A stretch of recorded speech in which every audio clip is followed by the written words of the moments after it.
Hello friends, I am Ritesh Sonone. In this video, we will discuss about NFA to DFA conversion method 2. The conversion method 2 is much easier and direct. It will take less number of steps and time to get an equivalent DFA.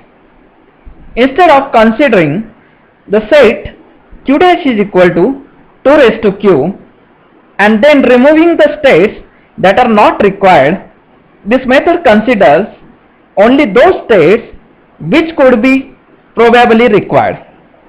Efforts required for minimization are less comparative to previous method. This method directly starts with the transition diagram. Instead of considering all possible states, finding out del state function and then drawing transition graph. Let us consider the example that we have seen for the previous method. State table for NFA is given in table.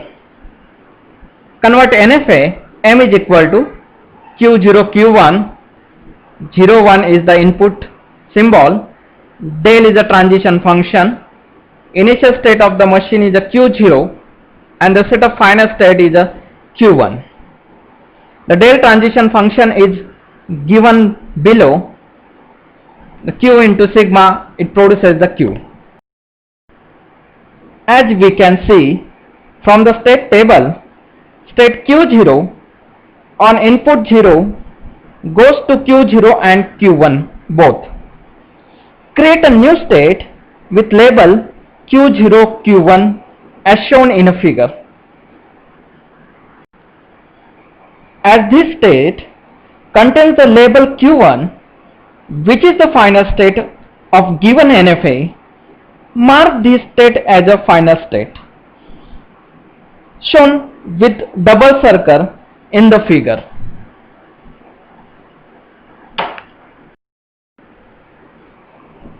Step number 2, state Q0 on input 1 goes to only Q1.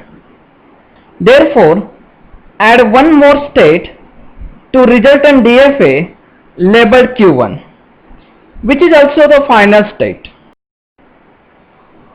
In step 3, state Q1 on input 0 goes to 5.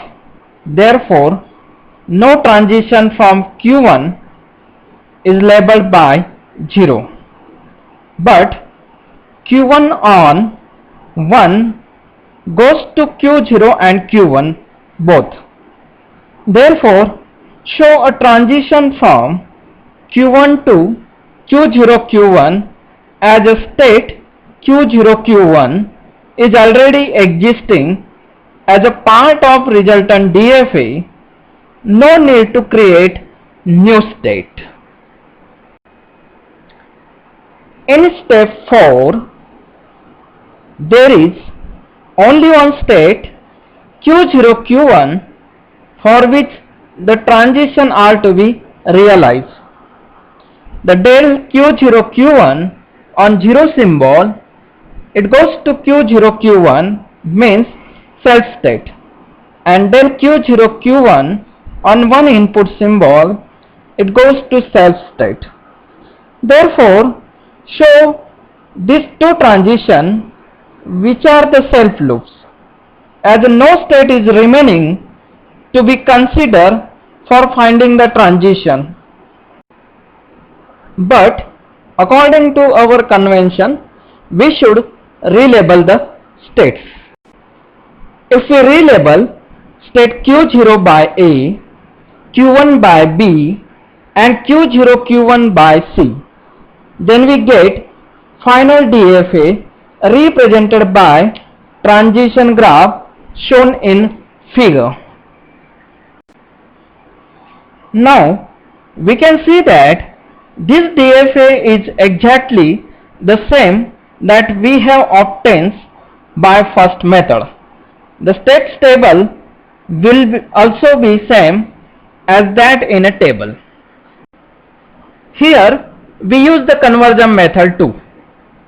We can directly start with the transition diagram instead of finding the q dash is equal to 2 raised to q. Thank you.